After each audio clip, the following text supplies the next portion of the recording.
Revealed again this week, it was found that Donald Trump also attempted to get the governor of Arizona to overturn the election in his state in favor of Donald Trump. And uh, Dana Bash asked Christie whether he thought that Trump needed to go to jail, pay the penalty for what he's done in Arizona, also Georgia, etc.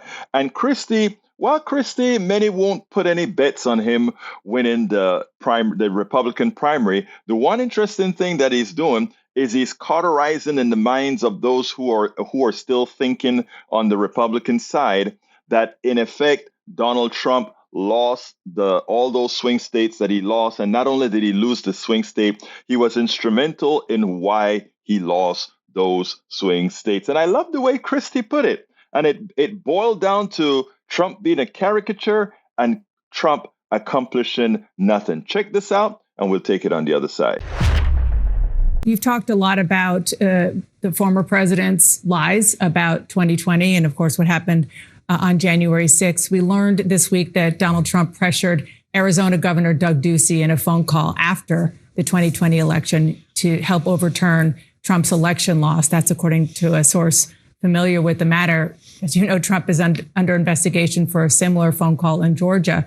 Is that acceptable to you, and could it be criminal? We're going to let the prosecutors decide whether it's criminal or not. I did do that for 7 years. And what I know is you got to know all the evidence to make that kind of judgment.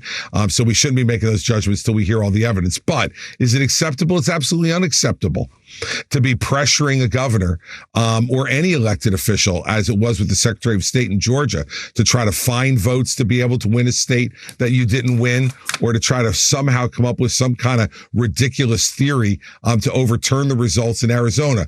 Let me tell you why he lost Arizona. He lost Arizona for the same reason he lost Pennsylvania, he lost Michigan, he lost Wisconsin, and he lost Georgia, because he had become a caricature of himself, because he had not done the job the American people elected him to do. He had failed on his promises to balance the budget, failed on his promises to build the wall, and led the Republican Party to loss after loss after loss.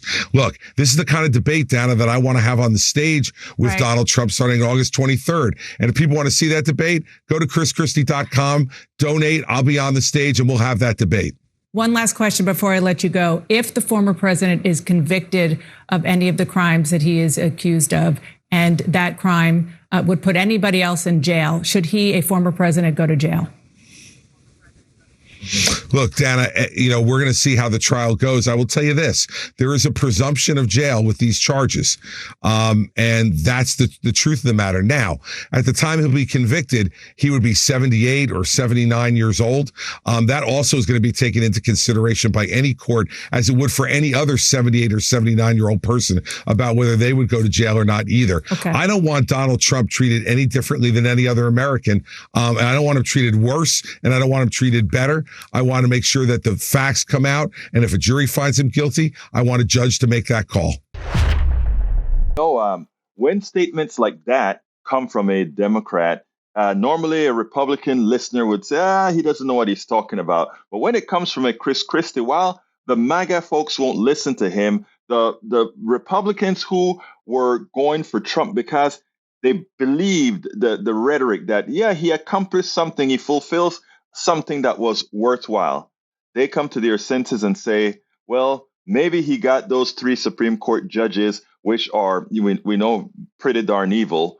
But the one thing that Christie points out is the middle class has still suffered under Donald Trump. Many bad things have happened under Donald Trump, including the people that got killed from the pandemic, who should not have a pandemic, that should not have gotten where it is. So altogether, Christie may not win. I think folks need to be careful about that, however. But I tell you what, he's at least making the case to Republicans that would listen. And to some, well, I won't go there, to Republicans that would listen, that in fact, this man lost, and he lost justifiably, even if you are a Republican. We spend a lot of time deconstructing the news, trying to parse it into a form that everybody can understand. We try to find those little nitpicks where it flies above the fray, etc. If you really like these videos that we do, I want to ask a big favor. Please go ahead. Number one, subscribe to our channel, and number two, please join if you can. Thank you so kindly for watching. Keep watching. Please remember to share. We must populate the entire internet with our progressive message, a message that we know is what most Americans say that they want. So help us, please join.